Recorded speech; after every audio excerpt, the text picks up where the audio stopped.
et on aura donc 3 fois 1 fois 4 fois 3, ce qui donnera donc 36 cas possibles. 3 fois 4, 12 fois 3, c'est 36 cas possibles. Et voilà un peu à partir donc de ces deux exemples-là, on a essayé d'approcher un peu la chose pour voir comment on peut utiliser la loi produit ou bien le principe fondamental du dénombrement pour décompter le nombre de cas d'une certaine situation. La chose fondamentale, c'est d'essayer de décomposer notre situation en un ensemble d'étapes et il faut déterminer le nombre de cas possibles pour chaque étape. Et là, après, on fera le produit. Bien. Alors, pour terminer cette séquence-là, on va essayer de traiter cet exercice-là. On a, comme vous voyez, on lance dans l'air une pièce de monnaie, puis un dé cubique, puis un dé tétraédrique. Un dé cubique, c'est un dé qui a 6 faces. Un dé tétraédrique, c'est un dé qui a 4 faces. Alors, la pièce de monnaie, il a 2 résultats possibles pile ou face. Notre dé cubique, il a 6 possibilités, puisqu'il y a 6 faces, chacune va porter un nombre de 1 jusqu'à 6. Et notre dé tétraédrique, puisqu'il a 4 faces, chaque face porte une des lettres A, B, C, D. Alors, on lance d'abord la pièce de monnaie, puis on lance le dé cubique, puis on lance le dé tétraédrique. La première question, quel est le nombre total de cas possibles? Alors, bien sûr, vous devez prendre donc le temps nécessaire pour réfléchir et essayer de répondre à chacune des deux questions, puis on va donc corriger ensemble. Bien, donc on revient donc à notre première question. Quel est le nombre total de cas possibles? Alors essayons de décomposer notre situation. Elle est bien claire, ça saute aux yeux, puisqu'on a un premier lancer de la pièce de monnaie, puis un deuxième lancer du dé cubique, et puis finalement un dernier lancer du dé tétraédrique. Donc notre première composante, c'est le lancer de la pièce. Notre deuxième composante, c'est le lancer du dé cubique.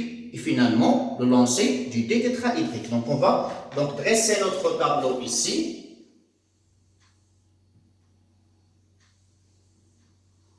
Voilà. Je vais donc partager en 3 cases. Là, donc, c'est la pièce de monnaie.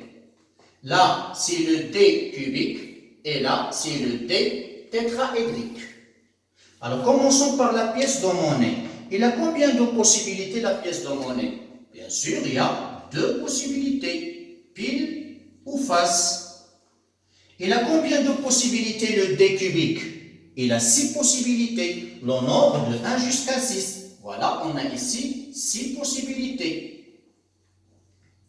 Le dé tétraédrique, il a combien de possibilités? Il a 4 possibilités. Donc, pour répondre à la première question, donc ça c'est la première question, donc le nombre voulu, bien, le nombre demandé est, donc c'est 2 fois 6 fois 4, c'est 48. Alors, un des résultats possibles, par exemple, de l'expérience, il s'agit de quoi? Par exemple, je peux mettre un des résultats possibles, c'est pile 1, B, par exemple. Alors, ça, c'est un résultat possible de l'expérience. La pièce de monnaie a donné pile, le dé cubique a donné 1, et le dé tétraédrique a donné B. Là, c'est l'un des résultats possibles. On en a combien? On en a 48 cas possibles. Et ceci grâce à notre loi produit. Essayons maintenant de faire la même chose pour la deuxième question. Alors, comprenons un peu les contraintes. Alors, les contraintes données dans la deuxième question. Quel est le nombre de possibilités, sachant que le A du dé tétraédrique, ne peut pas être mis dans une même combinaison avec un nombre pair. Avec un nombre pair qui va venir d'où? Qui va venir bien sûr du dé cubique. Le A ne peut pas être mis avec 2, ne peut pas être mis avec 4, il ne peut pas être mis avec 6. Alors, on doit donc essayer d'aborder ceci.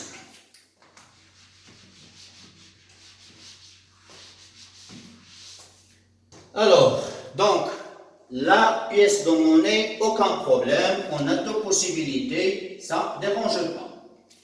Si on passe au dé cubique, alors au dé cubique, j'ai 6 cas possibles. Mais le problème, si je choisis un nombre impair, là, aucun problème, je peux tout choisir.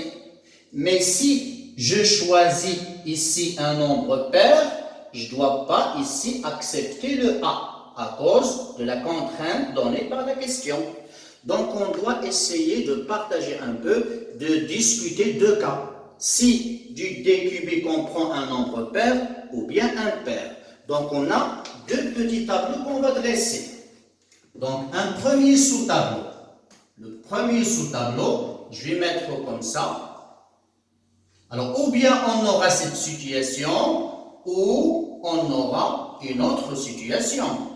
Une première situation, donc, et une deuxième situation. Alors, dans la première situation, ici, c'est la pièce de monnaie toujours. Alors là, j'ai toujours ma pièce de monnaie.